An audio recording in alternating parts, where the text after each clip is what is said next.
Bonjour à tous, bienvenue dans l'aventure ludique extraordinaire, votre chaîne ludique sans langue de bois. Aujourd'hui, dans ce rapport et réaction, on va parler de Sleeping God, un jeu de Ryan Laukat qui a énormément fait parler de lui, proposé aujourd'hui grâce à Lucky Duck Game en version française. Alors, qu'est-ce que Sleeping God? Sleeping God, c'est un jeu d'exploration, d'aventure façon livre dont vous êtes le héros.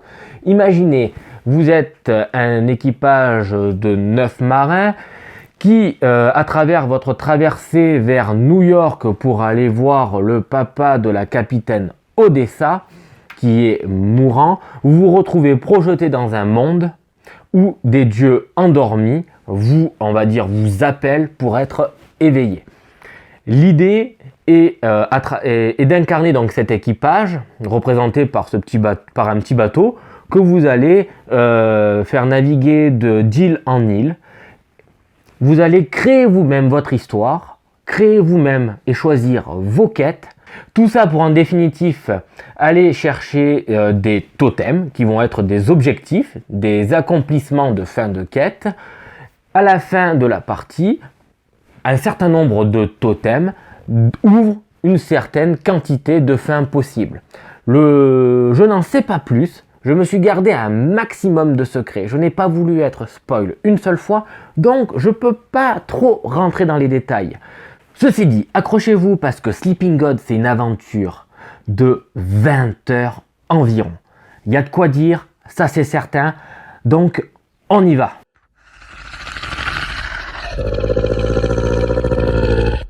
Avant de commencer, vous me dites, mais qu'est-ce que tu fais avec Sleeping God? Effectivement, rappelez-vous, je suis une personne qui n'aime pas le 7e continent. Je suis quelqu'un qui a absolument détesté Etherfield. Et là, je suis projeté dans un jeu un petit peu du même acabit. Alors, de l'exploration à travers une carte. Bon là, du coup, c'est pas des cartes qui vont créer la map, mais c'est directement un livre qui représente la map. Donc, on peut dire que c'est à peu près la même chose. Donc, de l'exploration, de la résolution d'énigmes, de la narration et de la gestion. Là, pour le coup, d'équipage, et c'est pas un deck building. Qu'est-ce qui fait que ce jeu, aujourd'hui, peut m'avoir attiré, si ce n'est, son gameplay? C'est sa renommée. Je me suis dit, je dois l'essayer. Il y a quelque chose dans le jeu qui m'attire. Pour le moment, je ne sais pas, mais je pense que je peux arriver à trouver quelque chose qui va me permettre d'aimer Sleeping God et qui va être peut-être l'aboutissement de ce qui me manque dans le 7e continent et dans Etherfield. Donc, beaucoup d'a priori, vous l'aurez compris. Le 7e continent, j'ai pas aimé, je me suis endormi dans Etherfield et j'ai jamais réussi à me réveiller et à retourner sur ce jeu. Ce qui me freine en plus, c'est qu'on va devoir gérer 9 passagers, 9 équipages, 9 personnages. Donc imaginez la gestion, déjà ça me... Voilà. Et en plus, le matériel, il est juste gargantuesque une fois installé sur la table et je vais devoir le ranger. Ça, vraiment, je l'appréhende beaucoup, mais je n'ai pas le choix, je vais devoir le ranger. Pourquoi? Parce que je ne veux pas jouer dans le frigo qui est mon garage aujourd'hui et surtout, je ne peux pas le laisser installé sur la table du salon. Et en même temps, ça va vous donner une idée de ce que ça peut donner le rangement. Donc je me dis, c'est un challenge, un achievement que je vais devoir donc faire pour pouvoir vraiment vous présenter en profondeur ce Sleeping God. Bon, ça fait à peu près 4h30, 5 heures de partie. Je peux vous dire que j'ai pas vu le temps passer. Ça déjà, c'est un super bon point. Mais avant ça, déjà l'installation, ça prend bien 5 à 10 minutes. C'est la première fois que je l'installe. Il a fallu que je découvre un peu le matériel et compagnie. Certes, il y a des vidéos qui peuvent aider à comprendre où on va, mais là, concrètement, il y a quand même 10 minutes d'installation. Après 4h30, 5 heures de jeu, il y a un matériel qui est fourni où je trouve qui sert à rien, c'est le néoprène. Alors là, le néoprène, c'était, on va dire, un exclu KS. Je pense que c'était une grosse bêtise en fait. Sincèrement, il sert à rien. Le matériel, une fois installé sur la table, effectivement, prend une place énorme. C'est pas évident à bien se repérer partout, à tout installer. J'ai dû avoir une chaise sur le côté, une chaise de l'autre côté pour les règles, pour être vraiment dans un espace où j'ai pas à me lever, à aller regarder et zioter de tous les côtés. Donc sincèrement, c'est pas la partie qui a été pour moi la plus évidente d'avoir, on va dire, tout ce matériel installé sur la table. Donc c'est clair que effectivement, si vous pouvez installer votre jeu sur la table et puis le bouger, c'est évident que c'est le mieux, hein, vraiment très sincèrement. Ensuite, pour ce qui est de l'histoire, du gameplay, de la part de l'univers qui est présenté et dévoilé sous vos yeux, c'est bluffant. Tout s'imbrique parfaitement, les mécaniques s'imbriquent parfaitement dans le système de tu vas d'un point A à un point B avec ton bateau, avec une certaine action, tu rentres dedans, tu lis, tu as une narration qui est très fluide, facile, les règles sont extrêmement simples d'accès, même les combats que je trouvais un peu brouillons sur certaines présentations, au final se révèlent être des combats qui sont assez tactiques, stratégiques. Il faut réfléchir à qui on va utiliser ou pas. Il faut réfléchir aussi à quels tests on va choisir d'échouer, quels tests vont être nécessaires et importants, il va falloir les réaliser. C'est un jeu que je trouve très prenant, très bluffant aussi dans sa gestion de son matériel et du gameplay. Vraiment, c'est extraordinaire. J'ai l'impression d'avoir découvert qu'une toute petite partie de la map pour le moment, je suis pas allé bien loin. Oui, alors pour le moment, après 4-5 heures de jeu, ouais, il y a une histoire derrière, hein, il y a vraiment un lore, un univers propre à Sleeping Gods. Pour le moment, je ne sais pas tout, c'est clair. Je pense que j'ai vraiment une petite fenêtre de tout l'univers de Sleeping Gods, et c'est déjà extrêmement prenant. Ensuite, pour tout ce qui est de l'utilisation, de la manipulation du matériel. Alors, il faut avoir tout à portée de main. Je trouve que cette boîte magnétique dans laquelle on y retrouve les quêtes, les cartes aventure, est très bien faite. Effectivement, ne les mélangez pas, laissez-les bien trier dans l'ordre. C'est là où je me dis, oh punaise, vu la quantité de cartes qu'on sort, cartes quêtes, cartes aventure et compagnie, à la fin, pour le rangement, ça va pas être coton, hein, je pense, hein, mais bon, qu'importe, laissez-les bien en ordre. Je trouve que ce qui est super intéressant aussi, et là, c'est le gameplay qui propose ça, et c'est bien foutu, il n'y a pas à dire. Vous êtes dans un monde 100% ouvert. Je m'explique. Vous partez au début effectivement avec 2 quêtes, mais si tu veux pas faire les 2 quêtes, tu peux partir avec ton bateau, vogue mon ami, suis ta vie, fais ce que tu veux, choisis tes quêtes, vis ton aventure, vis ta vie, j'ai envie de dire. T'es pas obligé du tout t'as 2 quêtes au début de les faire, déjà pas du tout. Et en plus de ça, si tu as envie juste de naviguer pour t'amuser, à regarder ce qui se passe un petit peu et puis apprendre plus sur l'histoire du jeu, tu peux. Tu n'es pas obligé d'aller aboutir tes quêtes. Bon, je trouve jusqu'ici que ça serait dommage parce que le but du jeu, quand même, c'est d'obtenir des totems pour, à la fin de la partie, réveiller les dieux qui t'ont amené ici pour que tu puisses retourner dans le monde réel pour que le capitaine Odessa puisse aller retrouver son père mourant à New York. Bon, c'est l'idée. Mais pour le moment, j'ai l'impression que tu peux faire vraiment ce que tu as envie. Donc déjà c'est un super bon point. Les règles sont simples, relativement simples, ne se compliquent pas dans l'avancée de la partie. Ceci dit, il y a beaucoup de termes, énormément de termes. Et j'ai eu l'impression pendant 4 heures de revenir beaucoup dans le livret de règles pour vraiment revoir l'ordre du tour, savoir ce qui est possible ou pas de faire au cours de ce même tour. Les termes techniques avec les symboles aussi demandent à être, on va dire, bien pris en main dès le début. les tests de connaissances, de savoir-faire et compagnie, eh ben, pour la navigation, au début, je me suis un peu mélangé les pinceaux. Il a fallu que je reprenne et que je recommence parce que je les ai inversés. Et pourtant, c'est écrit noir sur blanc, il y a des points d'exclamation un peu partout. Mais peut-être que c'est peut-être pas le bon terme ou la bonne signalétique d'utiliser, du moins, je trouve. Parce que quand vous avez une enclume et que c'est pas ça qu'il faut utiliser pour naviguer, moi, ça m'a un petit peu frustré. Hein. Ça, c'est le petit point qui m'a dérangé. La qualité du matériel est au rendez-vous. Ça, je pense que je l'ai dit. Ceci dit, très sincèrement, hein, je pense que ce qui coûte le plus cher dans la boîte, c'est ce livret d'aventures, de quêtes avec la map, qui sont spiralées en fait. Le reste, ce n'est que des cartes. Et je trouve que pour un jeu qui coûte à peu près une centaine d'euros, ça fait quand même relativement cher. Hein. Vraiment, très très sincèrement, ça fait cher, puisque dans la boîte, il y a quand même pas mal de vide. Ça déjà, c'est un petit peu ce qui m'a gêné. Un vide nécessaire pour le rangement.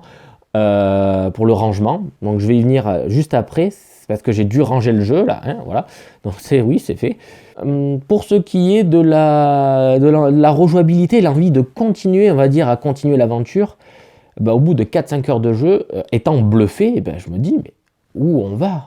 Où on va? J'ai envie de continuer, j'ai envie d'aller encore de l'avant, j'ai envie de rentrer dans cet univers et savoir ce qui se passe. Surtout que, attention, quand on parle de rejouabilité, renouvellement et compagnie, il y a quelque chose que je trouve qui n'est pas assez mis en avant dans d'autres vidéos, c'est ce système de cartes événements. Si vous voulez, vous ne pouvez pas rentrer dans votre univers et faire « Ouais, allez vas-y, je vais faire ça pendant toute la durée du jeu, il sera infini et puis je vais pouvoir tout découvrir. » C'est faux.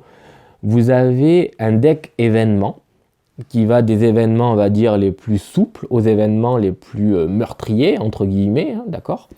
Donc vous allez passer à travers ce deck événement 3 fois. Donc ça laisse, on va dire, un certain nombre de tours limités. Moi, je viens de terminer une première rotation. Il y a un événement à la fin. J'ai fait exprès de garder cet événement lorsque je vais débuter ma prochaine partie pour de suite être dans l'aventure, être dans le bain et go, vas-y, il se passe quelque chose. Normalement, il y a un événement là où je suis. J'ai envie de savoir ce que c'est et c'est ça qui va me donner envie d'y revenir. Et c'est ce que je vous conseille de faire. Si vous devez ranger votre jeu, si vous devez arrêter à un moment la partie, c'est lorsque ce deck événement, vous y êtes arrivé au bout. Là, vous vous arrêtez. Moi, actuellement, sur ma première partie, il m'a quand même fallu 4h30, 5h. Et encore, je compte pas d'autres petits points à côté où je me suis dit, je mets en pause, je compte pas. Mais ouais, c'est prenant, c'est long. Mais oui, arrêtez-vous à ce moment-là. Je vais terminer cette petite interlude sur le rangement, parce que j'ai dû ranger mon matériel. Alors oui, c'est fastidieux. Oui, ça va faire peur lorsque je vais le remettre sur la table. Parce que tout ce système de petites pochettes mis dedans le truc campagne, que ça déborde un peu de tous les côtés et tout, je ne l'ai pas trouvé pratique et ça donne pas envie d'y revenir. Ceci dit, heureusement qu'il y a cette petite fiche, je ne l'ai pas prise avec moi, bon tant pis, c'est la fiche du carnet de bord en fait de votre aventure, vous allez tout écrire ce que vous avez fait lors de la mise en place, où vous en êtes arrêté, la comptabilisation de vos points d'expérience. C'est un très très bon suivi, c'est très très bien fait déjà pour ça. Et en plus, au dos, vous avez toute la carte qui se déroule sous vos yeux en fait. C'est pas, quelque chose de caché. Vous pouvez la voir. Vous avez, on va dire, la carte comme une map monde qui se développe sous vos yeux. Et vous avez le nom des plus grosses villes, des plus gros ports si vous voulez. Et je trouve que c'est très bien fait parce que ça évite de chercher pendant des heures. Ça évite de se perdre aussi. Et ça permet, on va dire, de savoir un peu où on va. Et c'est ça qui est très très bien pensé et très bien fait, je trouve. C'est que la narration est excellente. Il faut imaginer vraiment le jeu comme une armoire. Vous avez l'armoire et à l'intérieur plusieurs tiroirs. Et à l'intérieur de ces tiroirs, des petits rangements. Et bien là, vous avez, si vous voulez, la boîte avec le jeu, son univers, son lore. Vous avez qui va représenter, on va dire, le gros de l'armoire, un fil rouge avec en plus qui est le déroulé de l'histoire. Vous êtes projeté dans un monde, vous devez en sortir. Et vous allez avoir plusieurs quêtes chaque quête est un tiroir et à l'intérieur de chaque quête, vous avez des sous-quêtes à faire qui vont être des petits des compartiments de votre tiroir. Et vous faites ce que vous voulez, vous piochez, vous faites ce que vous voulez. J'ai trouvé ça vraiment super bien fait. C'est très intéressant. La narration du coup pour chaque quête et sous-quête est très très bien faite et en plus en étroite relation avec le fil rouge. Donc ça déjà on perd pas de vue notre objectif, c'est bien fait, c'est bien vu. C'est ce qui manque pour moi énormément au 7e continent et à Etherfield. Et en plus de ça, on n'est pas dans un monde où on est paumé, on est dans un monde où on peut se repérer. Et ça, c'est très bien. C'est ce qui manque encore une fois pour moi dans le 7e continent. Alors ça, du coup, c'est voulu qu'on se perde un peu dans le 7e continent. Mais c'est ce qui est, on va dire, complètement absent, voire, je trouve, mal présenté dans Etherfield que j'ai pas aimé. Alors effectivement, je les mets beaucoup en relation l'un l'autre parce que le système de jeu semble s'y rapprocher assez. C'est d'ailleurs je ne suis pas le seul à le dire, donc je pense qu'il y a quand même, on va dire, une certaine relation entre ces trois jeux, j'ai envie de dire.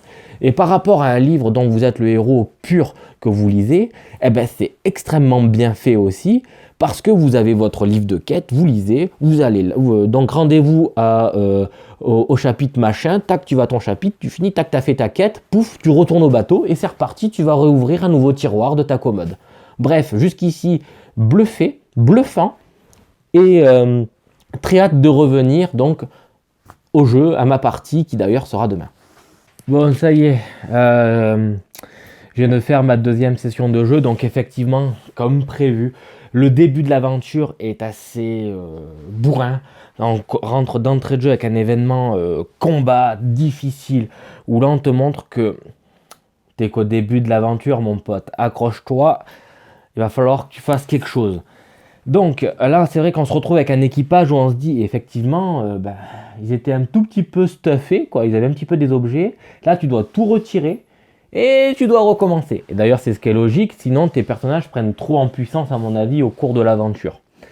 Donc là, tu recommences, tu as compris certains trucs, tu te dis, parce que je me disais, effectivement, c'est dommage de ne pas avoir un dé pour faire ces résultats c'est dommage de ne pas utiliser un dé finalement. C'est peut-être la variante que je souhaitais utiliser, un dé, parce que quand tu dois tirer tes cartes, que tu fais un 1 ou un 5 ou un 6 et tout, une fois que tu as fait ton 1, ton 5 et ton 6, tu sais qu'au bout d'un moment, si tu as utilisé tous tes 6, tu n'as plus de possibilité d'en faire. Ça me frustre un petit peu, du moins pour le moment. Et effectivement, moi, à mon combat, je suis arrivé à un stade où j'arrivais plus à avoir ces fortes cartes et j'étais un petit peu pris au dépourvu, sincèrement, je trouve. Mais là, j'ai pu reset donc toutes mes cartes. J'ai eu la chance de pouvoir renouveler mon deck de cartes, on va dire, compétences. Donc là, je repars un peu mieux pour cette deuxième session, mais un peu échauffé parce que ce combat n'a pas été aussi évident. Donc, on repart à l'aventure. Je dois trouver... moi, je suis parti dans l'idée, effectivement, de peut-être aller chercher... Il manque un membre de l'équipage en plus, donc je me suis dit, vas-y, je vais essayer de le retrouver, puisque finalement, moi, je finis ma première session sans l'avoir retrouvé. Donc voilà. Je découvre finalement une nouvelle ville, alors je m'y attelle. Et puis finalement, de fil en aiguille, j'arrive dans un système où je me dis, putain, j'ai pas vu le temps passer. Et ça y est, je suis déjà en train de renouveler une deuxième fois mon paquet de cartes événements. D'ailleurs, les cartes événements, attention, elles font mal. Faites en sorte que quand vous pouvez vous en débarrasser, débarrassez-vous-en. Parce qu'elles font vraiment mal. Donc, peut-être pas celle du début, mais en tout cas celle de la fin, elle pique sévère. Faites bien attention aussi à la gestion de vos ressources alimentaires surtout, parce que c'est elles qui vont vous permettre d'enlever les fatigues assez régulièrement de votre équipage. D'ailleurs, ça me permet d'en parler après encore 4h30 de jeu. Finalement, la gestion de ces 9 personnages, c'est fluide, c'est facile, c'est pas non plus très compliqué. Au début, c'est vrai, dans la première session, je l'ai trouvé un petit peu comme des comme des ressources en fait. C'est des pions A, B, C et puis tu t'en sers comme une ressource. Dans cette deuxième session, j'ai eu un petit peu plus l'impression de m'en servir comme de mon vrai équipage. Lui, il va plutôt être... lui, c'est Raphaël, lui, c'est ci, lui, c'est ça. Il est fort là, etc. On avait un peu plus d'identité, je trouve, sur cette deuxième session par rapport à nos personnages, en essayant de les améliorer un petit peu plus, leur donner un peu plus de cartes compétences, chose qui, j'ai eu, et bien compris, l'impression qu'ils n'étaient pas assez stuffés sur ma première session.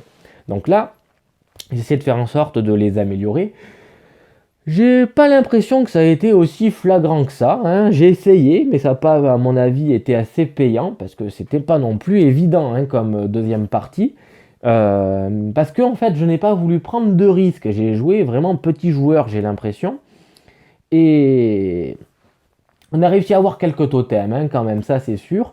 L'aventure est toujours aussi intéressante, le lore se développe super bien, on voit qu'il y a plusieurs civilisations qui vivent dans ce même monde, certains qui sont pour le réveil des dieux, d'autres qui ont complètement abandonné. Ces différentes créatures qui, on va dire, se combattent les unes des autres, ben on voit qu'il y a une autre civilisation différente qui pense différemment et qui est d'ailleurs très intéressante, j'y viens tout de suite après. Et donc toutes ces civilisations-là ont des points de vue, comme je vous disais, différents sur le réveil potentiel ou non des dieux. Et leur impact du coup sur leur monde. Et je trouve que c'est très bien écrit, très bien illustré aussi. Et tout est très bien mené dans la narration pour te faire ressentir vraiment ce que chaque civilisation ressent par rapport à ces dieux endormis. Du coup, on ne sait pas trop où se placer, on ne sait pas trop quoi faire. Et je suis tombé sur un personnage, à un moment donné. Ce personnage me permet de chambouler complètement le game.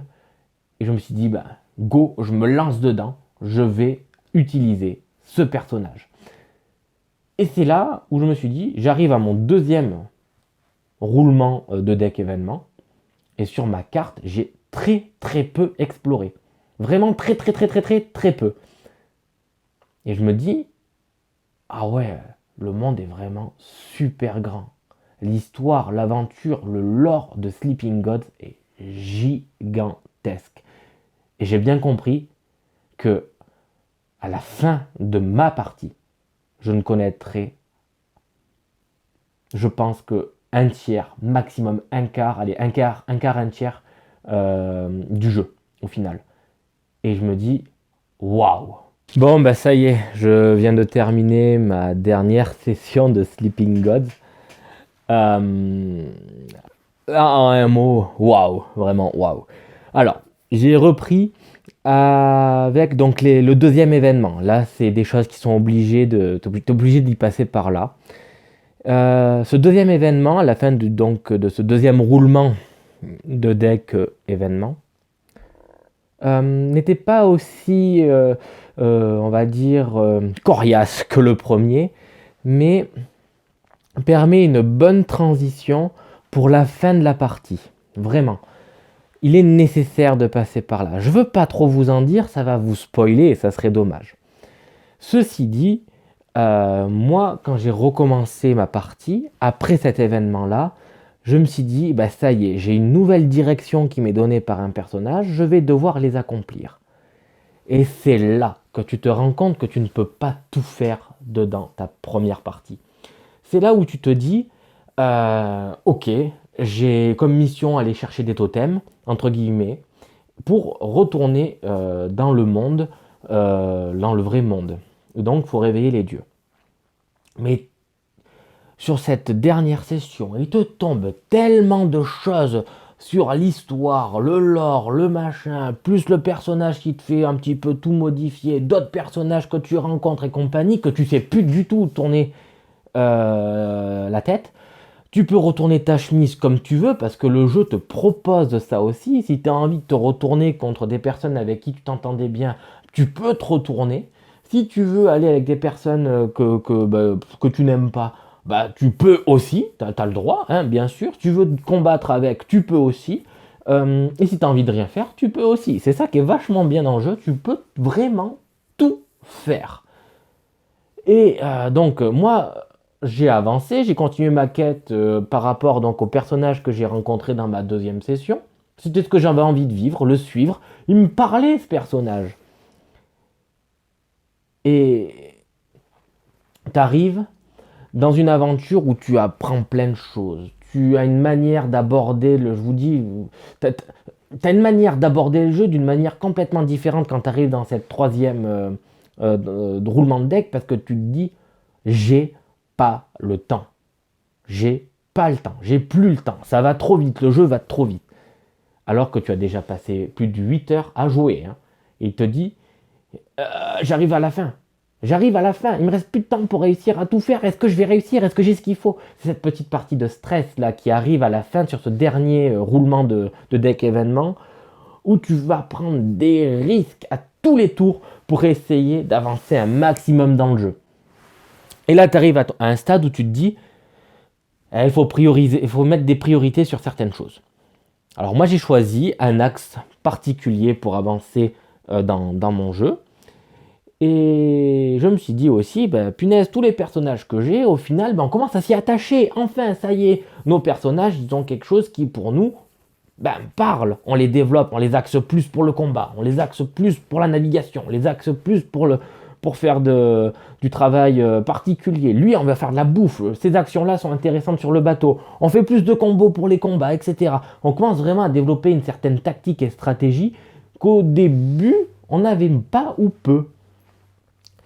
Et là, tu continues à avancer dans le jeu, tu arrives à la fin, et quand tu arrives à la fin, tu te dis, mais j'ai exploré que ça, et la suite? Tu arrives à la fin, et il manque tout ça, qu'est-ce qui se passe là-bas?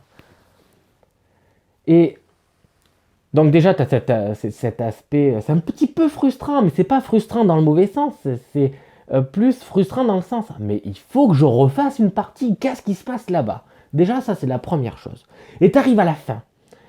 Donc, comment se passe la fin, sans vous spoiler? Tu finis donc le troisième et dernier roulement de ton deck événement, et on te dit allez lire la fin 1. Et tu te dis, tu lis, c'est de la narration, machin et tout, réussi, perdu. Non, non, non, non, non, arrêtez-vous, pas du tout, pas du tout, pas du tout. Tu arrives à la fin, et dans la fin, tu as un axe monstrueux, tu as un arbre monstrueux de fins possibles. J'ai vu qu'il y avait plus de 13 fins possibles. Même dans les fins, tu peux choisir de retourner ta veste, tu peux choisir de trahir, tu peux choisir de rien faire, tu peux choisir de réveiller, pas réveiller, tu peux choisir de... tu peux choisir ce que tu veux, même dans les fins. Et puis même quand on te donne, on va dire, une possibilité de finir une fin, tu peux très bien dire, finalement, non, je prends cette route-là et je fais une autre fin. Et du coup, tu te retrouves à te dire, punaise, il y a des fins dans les fins dans les fins. Et c'est comme je vous expliquais dans cette deuxième session, où tu te rends compte que ton jeu, c'est une armoire avec plein de tiroirs, et ta fin, c'est une armoire à elle seule, avec plein de fins différentes, et tu te crées une narration à la fin particulière, avec encore des choix, et tu es vraiment là, plongé dans la fin, dans un livre dont vous êtes le héros, mais à 100%, et tu vas, et tu vas, et tu plonges, tu grattes, et à la fin, tu arrives à la fin. Moi, j'ai eu une fin, peut-être que je cherchais, c'est ce que j'ai voulu faire comme fin finalement. Ça me va parfaitement, mais tout au long de la fin, si j'aurais voulu choisir une autre fin, j'aurais pu. Et ça, c'est fort, c'est super fort de proposer ça dans un jeu. Ça me permet aussi de rebondir sur certaines choses que j'ai pu lire, choses que j'ai pu entendre sur la rejouabilité de Sleeping God. Non, le jeu est extrêmement rejouable. Et comme je vous disais déjà sur les 2 premières sessions, si je n'avais pas eu envie de suivre les 2 premières quêtes, je ne les suivais pas. Je pouvais faire complètement autre chose. Ensuite, lorsque l'on finit le jeu, on a des achievements à la fin. Des hauts faits, si vous préférez, que vous allez cocher. En fonction des hauts faits que vous avez faits, vous allez débloquer des cartes, quêtes, nouvelles quêtes, que vous allez d'entrée de jeu avoir lorsque vous allez redémarrer une partie. Des cartes que vous n'auriez jamais eues au commencement.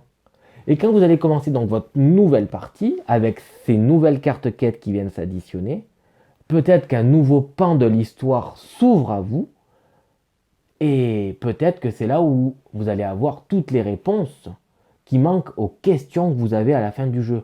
Parce que ne croyez pas qu'en ayant joué une fois à Sleeping God, en ayant fait une partie complète, moi ça m'a duré 15 heures, croyez pas qu'au bout de 15 heures, vous sachiez la moitié de ce que contient le jeu. Pas du tout. Même au niveau de l'histoire, on a une trame, on a un squelette. Mais on n'a pas tout ce qui s'imbrique les unes dans les autres au niveau de l'histoire.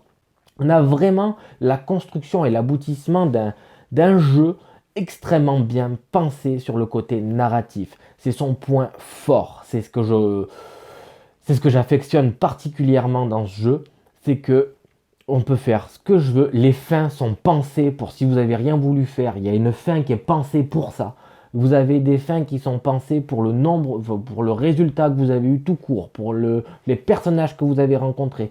Parce que si vous voulez retourner votre veste, si vous voulez prendre une décision particulière, tout est pensé pour que vous ayez la possibilité de choisir une fin qui vous convienne. Et vous allez devoir galérer pour avoir la fin que vous souhaitez. D'accord? Il y a des fins plus faciles que d'autres, ça c'est sûr.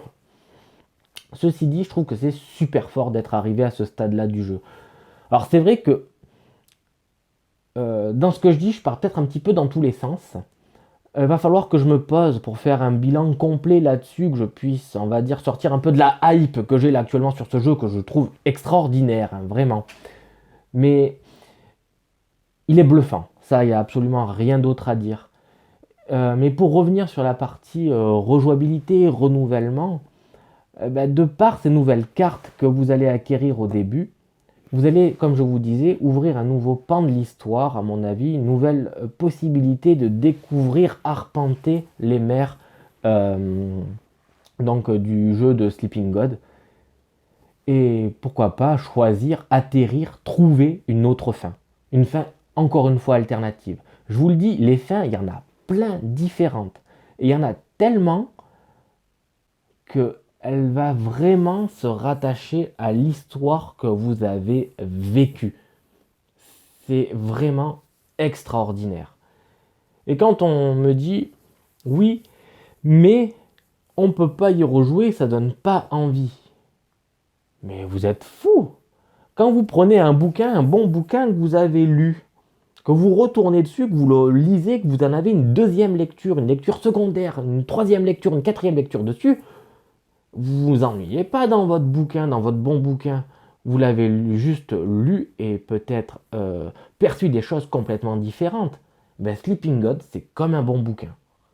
Vous allez revenir dessus, vous allez redécouvrir, avoir une deuxième lecture, un deuxième point de vue sur votre partie, sur votre première partie, sur votre partie actuelle, et découvrir des choses complètement différentes. Ce qui fait que peut-être qu'au bout de votre deuxième partie, vous allez trouver 70-80% de l'univers de Sleeping God. Mais vous n'aurez pas tout fait. Il vous en manquera encore au moins une troisième, voire une éventuelle quatrième partie pour tout connaître du jeu. D'autant plus que lorsque vous avez compris les mécaniques principales du jeu, le système de combo, etc., que vous allez accepter de comprendre qu'il faut prendre des risques, que vous allez accepter d'échouer à des tests pour en réussir d'autres, que échouer fait partie du jeu, vous allez découvrir un nouveau Sleeping God. C'est clair et net que lorsque moi je vais me replonger dedans, parce que c'est sûr et certain, je vais y revenir, j'aurai une deuxième lecture. Mais je sais que j'arpenterai les mers complètement différemment. L'aventure sera complètement différente. Mes personnages, je les connais maintenant. Ils ont tous, on va dire, une personnalité maintenant pour moi. Ça fait 15 heures que je joue avec, même plus. Donc je me dis, lui, il faudra absolument que d'entrée de jeu que je le développe avec ce type de carte. Celui-là avec ça, etc. Encore plus que ce que je faisais jusqu'ici. Que je n'ai pas peur d'utiliser mes points d'expérience. Parce que ça aussi, il ne faut pas avoir peur d'y aller, utiliser ses points d'expérience et personnaliser encore plus ses personnages. Il ne faut pas avoir peur de faire ça dès la première... dès les premières 4 heures de jeu si vous voulez. Ça me permet de rebondir sur un point. En deuxième ou première session, je ne sais plus, je vous ai évoqué l'idée des lancers de dés pour pouvoir réussir ces tests et compagnie. En fait, non. Non, c'est une mauvaise idée. Certes, la variante est liée, mais c'est une mauvaise idée. je trouve. Parce que lorsque vous avez votre paquet de cartes compétences, que vous devez tirer des 1, des 5, des 6 et compagnie pour réussir vos tests, les cartes compétences que vous avez, vous allez les équiper à votre personnage. Si vous prenez des 6 que vous l'équipez à votre personnage, vous perdez des 6 dans votre paquet de cartes. Il ne faut pas avoir peur de s'en défausser. Il ne faut pas avoir peur non plus de prendre toutes ces cartes 1, 2, 3, de les mettre à vos personnages, défausser des cartes, aller en piocher un maximum pour renouveler un maximum son paquet de cartes. C'est une mécanique qui est assez cachée, je trouve, dans le jeu, mais qui est extrêmement intéressante pour maximiser ses combinaisons. Donc, il faut piocher dans ce paquet de cartes pour réussir à valoriser encore plus ses tests par la suite, à optimiser encore plus, on va dire, ses résultats. Et cette mécanique, je trouve, qui est assez cachée, entre guillemets, qu'on arrive à découvrir et à optimiser, entre guillemets, sur la fin du jeu, je me dis, mais quand tu commences la partie, ton jeu est complètement différent quand tu connais ça.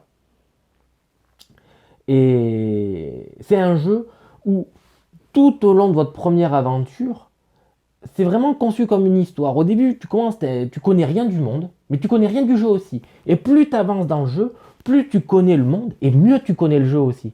Tout évolue ensemble. C'est super fort ce qui est réalisé. C'est complètement en adéquation avec la narration. C'est un jeu qui est bluffant. Le seul gros hic, c'est clair, deux hicks pour moi. Alors là, c'est clair que c'est quand même des freins et je reconnais que les gens parfois ne vont pas vouloir vraiment s'y intéresser, vont pas vouloir sauter le pas. Déjà, c'est la place qui prend. C'est clair que on ne peut pas avoir les yeux partout, alors que pourtant vous n'avez pas besoin de grand chose. Il vous faut pourtant la map sur laquelle vous allez vous déplacer et encore. Il vous faut le livre des quêtes pour la partie narration et il vous faut votre bateau. Après les personnages à côté, etc. Prendre la place parce qu'il y a des cartes à mettre un peu partout. Parce qu'au-dessus, il va falloir mettre des ressources. Ils prennent la place, ça, il n'y a pas à dire. Mais c'est nécessaire. Il faut s'étaler pour profiter du jeu. Ce qui amène à se dire, qu'est-ce que ça donne quand on range et quand on réinstalle le matériel? Je vous le dis, c'est clair et net, c'est galère. C'est fastidieux, c'est long, c'est lent, ça donne pas envie. C'est pensé au mieux, je trouve, dans la boîte. Quand je vous disais que c'est un jeu qui coûtait cher, qu'on achetait du vide, oui, on achète des cartons vides dans lesquels on va mettre des boîtes au cours de la campagne, du matériel dans la boîte au cours de la campagne. Et voilà. Et ce qui est encore fastidieux après derrière, c'est devoir de tout ranger, reset son jeu au point d'origine. Et ça, encore une fois, c'est super contraignant, c'est long et on n'a pas envie de le faire, c'est démotivant. Enfin, dernier point qui peut paraître être un point négatif aussi, c'est le prix. Parce que mine de rien, un jeu aujourd'hui qui coûte entre 80 et 100 balles, faut se le permettre. Voilà. Et encore, moi, je suis sur la boîte de base, qui me suffit, mais extrêmement largement. L'histoire des pseudo-donjons, aller explorer à l'intérieur et tout, certes, ça peut rajouter des choses, du lore, des trucs du genre. Mais c'est pas du tout obligé. L'extension n'est pas du tout obligatoire. Je pense même qu'elle alourdit le jeu et expose encore plus de matériel sur la table qui n'est pas forcément nécessaire. Je m'y suis à peine intéressé et ne m'y intéresserai plus parce que le jeu avec la boîte de base est déjà extraordinaire, comme je vous dis. J'ai dit beaucoup de choses là, peut-être un peu dans le désordre pour Sleeping Gods. Mais ce jeu est vraiment bien, est vraiment bon, est vraiment bien pensé. Je comprends maintenant pourquoi il y a eu autant de hype autour dessus. C'est un jeu que je recommande, mais pour tout le monde. Des amateurs jusqu'aux plus experts, entre guillemets, parce que ce jeu est une invitation à l'aventure, l'exploration, la découverte. Le résultat n'est pas une finalité, c'est l'histoire que vous allez vivre, que vous allez vous raconter, qui est le plus important. Et ce jeu vous invite au rêve, à l'aventure. Vraiment, sincèrement, c'est extraordinaire. Il y a un combat à la fin. Ce combat à la fin, il faut y être préparé. Et tout au long de l'aventure, on nous y prépare à ce combat. Et vraiment, non, extraordinaire. Je me répète, c'est sûr, mais je le conseille pour tout le monde. En solo, il marche super bien. À deux, je pense qu'on peut avoir des bonnes interactions, de la discussion et tout. Et puis il y a une manière aussi d'utiliser les pions d'ordre d'une manière aussi différente. Je ne l'ai pas essayé en duo, hein, mais c'est vrai que le système d'interaction, d'ordre, de participation et compagnie doit en plus renouveler encore une fois le jeu. Alors j'imagine pas à 3 ou 4 joueurs comme il est conseillé, comme il est proposé. Ceci dit, à 3 ou 4, je le conseille pas. Après, rien ne vous empêche de se mettre à 4 en groupe, former une unité et jouer comme si c'était un joueur. Ça peut en donner des choses complètement différentes, hein. Voilà, c'est des idées qui me passent par la tête, qui peuvent aboutir peut-être pour vous à quelque chose, peut-être vous simplifier la vie pour y jouer aussi, donc voilà. À savoir si c'est un jeu qui peut vous parler ou pas. Mais sachez que Sleeping God, dans tous les cas, c'est vrai que c'est un jeu que j'aurais tendance à recommander parce qu'il est pour tout le monde. Il permet de complètement sortir de son quotidien et de rentrer dans un univers qui lui est propre, très bien pensé, riche et envoûtant, vraiment envoûtant. Voilà, ce sera le mot de la fin pour cette vidéo. Donc n'oubliez pas, avoir un jeu c'est bien, mais y jouer c'est mieux.